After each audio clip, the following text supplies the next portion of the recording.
Welcome to the Miss Retro Read Show. At Christmas time, it's all about baby Jesus. And in the lives of the saints, there have been many times when baby Jesus has appeared to them. Here are a few of their stories. Saint Rose of Lima, from a very tender age, Saint Rose of Lima believed that everything was possible for those who have faith in God. By age 5, Rose wanted to learn how to read and write, but there was nobody who was free to help her. Her mother, Maria, had tried to do so, but soon grew tired and gave up.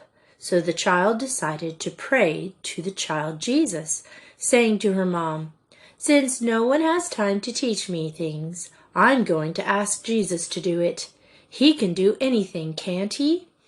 Thus, in her childlike simplicity and candor, Rose began to recite the following prayer.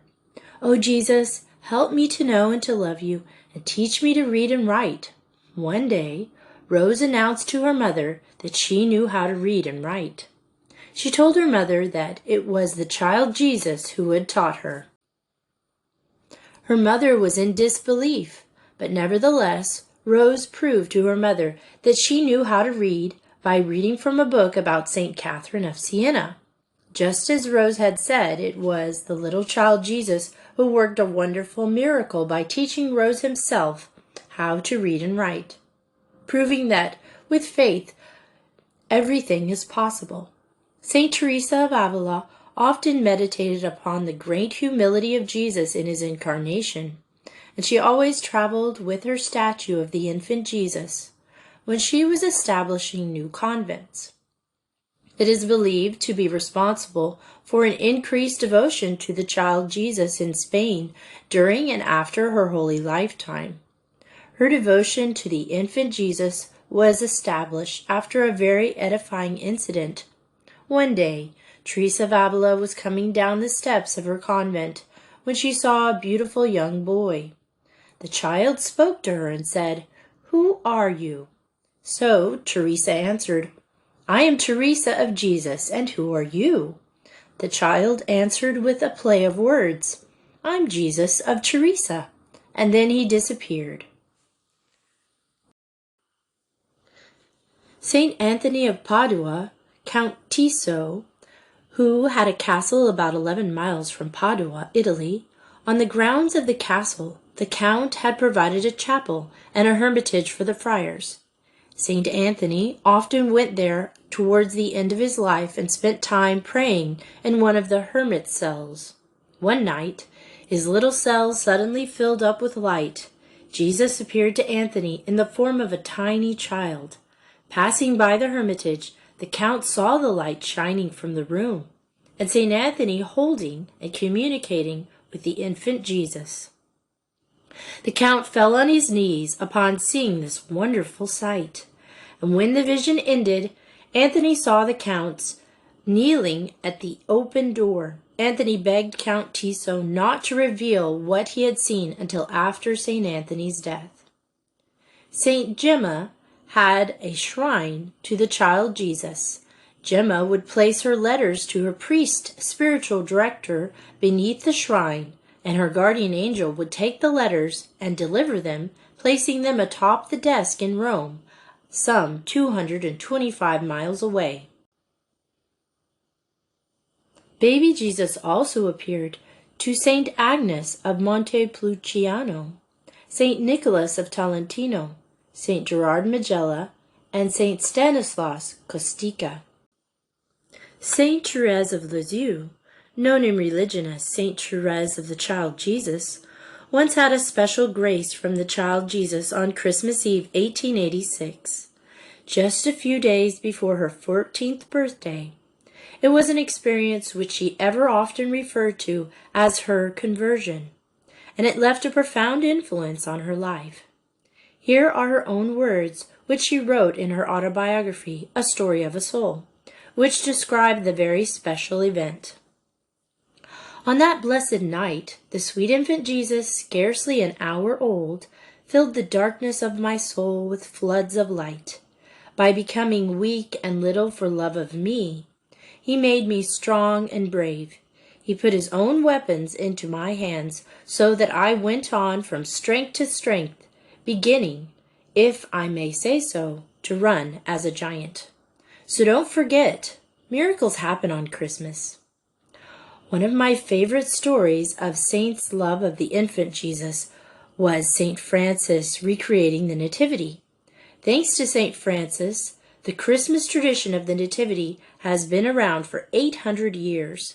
It is believed that St. Francis was first struck by the idea after he visited the place of Christ's birth on pilgrimage to the Holy Land. He set up an empty manger, the feeding trough of farm animals, which served as Jesus' crib. Inside a cave, and even including a live ox and donkey beside the manger, just as it was believed to have happened on that first Christmas night. With these visual aids, he wanted to impress upon everyone more deeply how Jesus came into the world in such poverty and simplicity. A certain valiant soldier, Master John of Greco, who for the love of Christ had left the warfare of this world and become a dear friend of this holy man, affirmed that he beheld an infant marvelously beautiful sleeping in the manger, whom the Blessed Father Francis embraced with both his arms, as if he would awake him from sleep.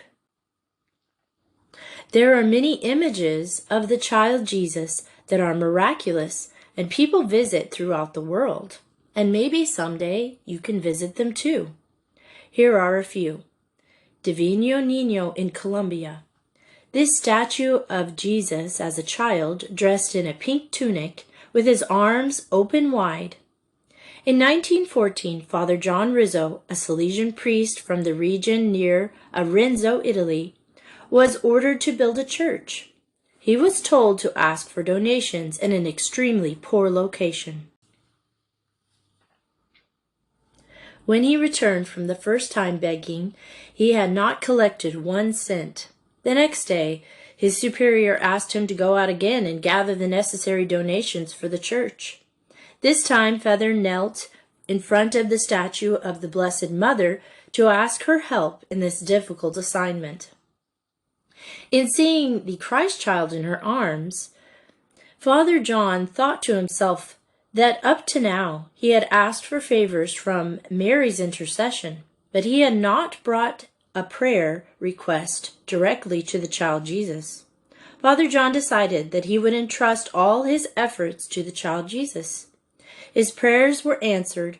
Raising his eyes, he saw the little child Jesus smiling with his arms outstretched as if to say, "Take me with you. I want to accompany you."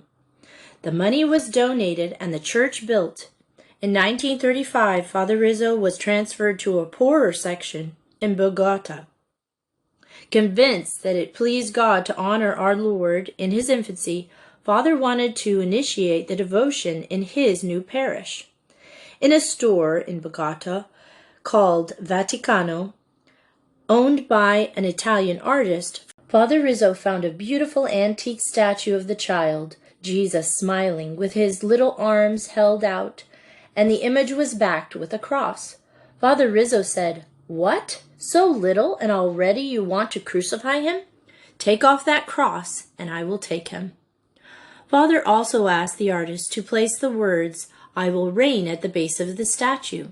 The artist made the request change, and Father Rizzo took the statue with him back to the barrio, where he preached to the people about the favors that the Christ child does for those who have faith and who help the poor. Here, too, he built a small chapel in honor of the divine child.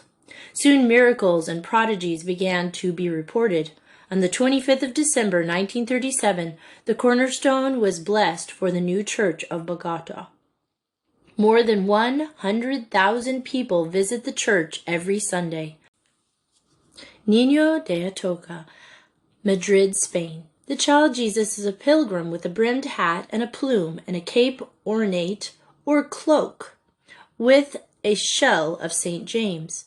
He holds a basket of roses or food and a staff with some water. There's a pious legend behind the image that made it very popular, and it dates back to the 13th century when the Muslims were ravaging Spain. According to the story, the Muslims in the town of Atoka would not allow Christian prisoners to be fed except by family members under the age of 12. Prisoners who did not have young family members suffered most from this odd rule. So the women of the town prayed before the image of Our Lady of Atoka to ask her son for help. The image of Our Lady of Atoka was a statue of the Blessed Virgin with a detachable statue of the child Jesus on her lap. Soon, reports began circulating around town that unknown child dressed in pilgrim's clothing had been bringing food to the childless prisoners at night. The women therefore went back to Our Lady to thank her for her intercession, and noticed that the sandals worn by the child on her lap were worn and dirty. The women replaced the sandals with new ones, but these were worn and dirty again the next day. It didn't take long for people to connect the dots and think that the unknown child who was feeding the prisoners at night was the child Jesus himself. Because of this legend, devotion to Santo Niño de Atoka spread throughout Spanish-speaking countries, including Latin America, like the devotion to the Infant of Prague, Santo Niño de Cebu. Devotion to Santo Niño de Atoka has produced countless reports of favors granted by Child Jesus to its devotees. There is a shrine to Santo Niño de Atoka built in 1856 in Cebu, New Mexico, United States. Soldiers and sailors who prayed to Santo Niño during the notorious Bataan Death March in Japan originally started on the Easter pilgrimage to the site. In 1945, U.S. servicemen who survived the Bataan Death March began to have a tradition of walking to El Santuario to thank Santo Niño de Atoka for delivering them from evil. And now each year approximately 300,000 believers from around the world make pilgrimages to the church during Holy Week. Some walk there from as far away as Albuquerque, which is 90 miles south. Santo Niño of Cebu is depicted standing with red robes and a gold crown. He is in the Philippines. On the 9th of April, 1521, 2 days after Magellan Elcano expedition reached Cebu, Ferdinand Magellan told the rulers of Cebu that to be a Christian was to be an ally of the most powerful king in the world. According to Antonio Pagafetta, chronicler of Magellan, around 800 of the people in Cebu were baptized as Christians. Among them was the chief of Cebu himself, Raja Ramban, and his wife, who was christened Juana. Magellan ordered the new converts to destroy their idols and shrines. Magellan presented Juana with a 15-centimeter image of the child Jesus, the Santo Niño. There are now 85 million Catholics in the Philippines. Now one of my favorite statues, the Infant Jesus of Prague. The history of the Infant Jesus of Prague started in the 17th century when a statue of the Infant Jesus was brought to Bohemia, now the Czech Republic, and eventually was given to the Discalced Carmelites in Prague. The exact origin of the Infant Jesus statue was not truly known. The statue is small, 18 inches high, of the child Jesus with a bird in his right hand, carved around the year 1340. It was speculated that it came from a monastery in Bohemia, and from there it was obtained by Donna Isabella Manrique, who gave it as a wedding gift to her daughter, and her daughter, in turn, gave it to her daughter, Lady Polixana. She presented it to the Carmelites at the Church of the Virgin Mary, the Victorious in Mala Strana, saying, "I am giving you what I most esteem of my possessions. Keep the sculpture in reverence, and you will be well off." This statue then became known as the Infant Jesus of Prague.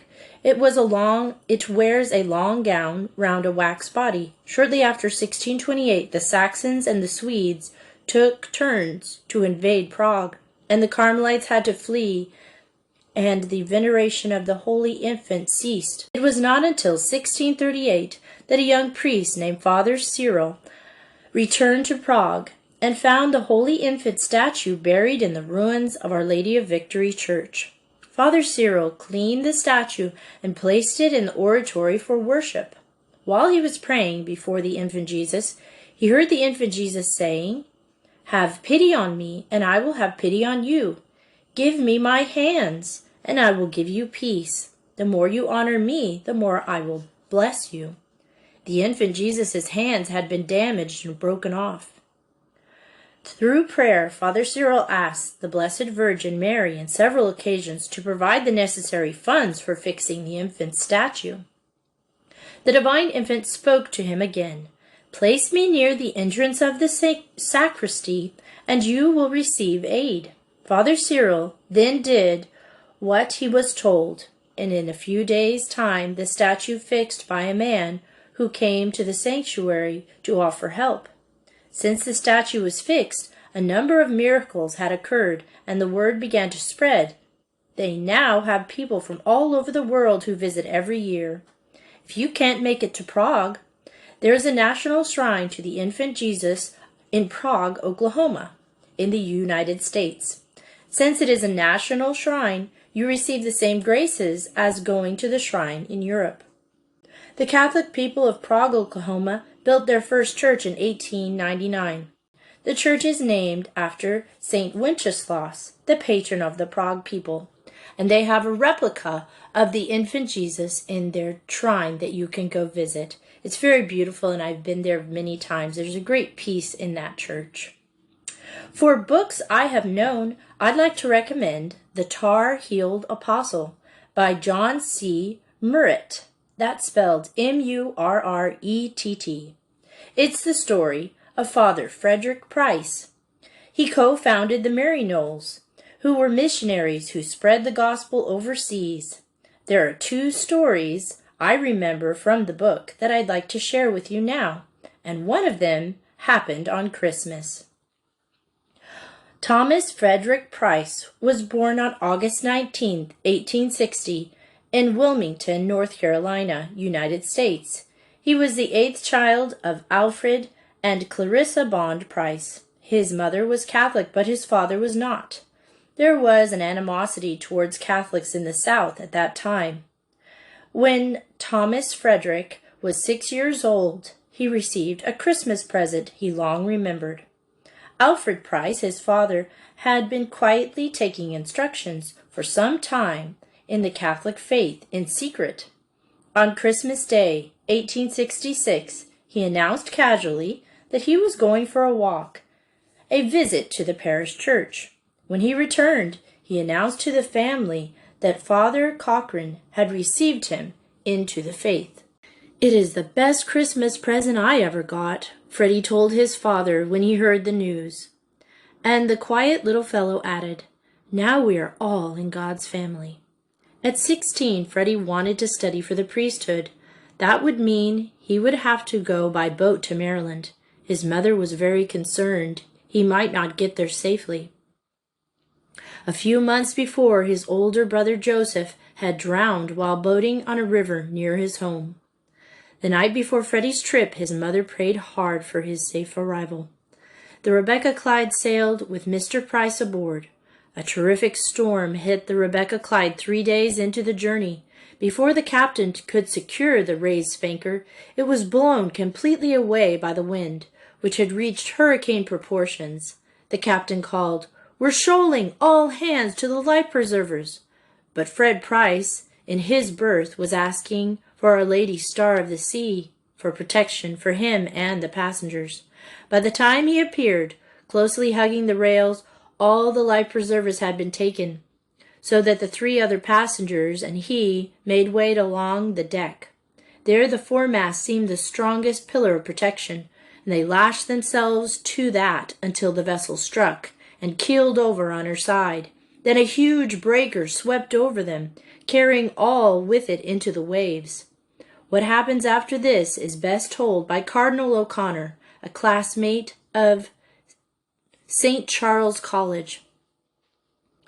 I shall never forget the story of an incident that happened to him, Freddie Price, on his voyage from somewhere in South Baltimore on his way to enter St. Charles.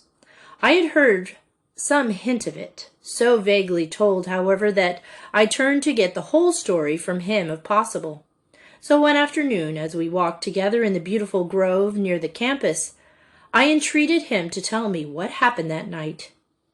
He stopped in the walk and saw at first that he grew a little pale, clasping his hands before him and closing his eyes as if in prayer. Presently, the customary smile appeared on his face, and after making a promise that I would tell no one, he gave me in his confidence the full narration of what undoubtedly a manifestation of God's love of him and special protection of the Blessed Virgin Mary. In his words, keeping his head as best he could, with all his physical strength above the furious waves, he cried again, "Christ Jesus, save me, for I perish!" Like a flash, the sky seemed to open, and out of a speck of blue came the clearest possible vision. As clear as he saw the howling waves about him, Mary, the Mother of Christ, appeared before his eyes. Upon her face was a smile, and gently stretching forth her hand, she pointed to a great floating plank, which had washed overboard from the sinking ship. Face forward upon it, and grasping a great ring on its upper surface, he swung now up, now down to the great waves about him, feeling nothing and thinking how, now and then, of the vision which would always remain inevitably imprinted on his soul. He began to say the litany of the Blessed Virgin Mary, and as he said it, in my joy I almost sang it.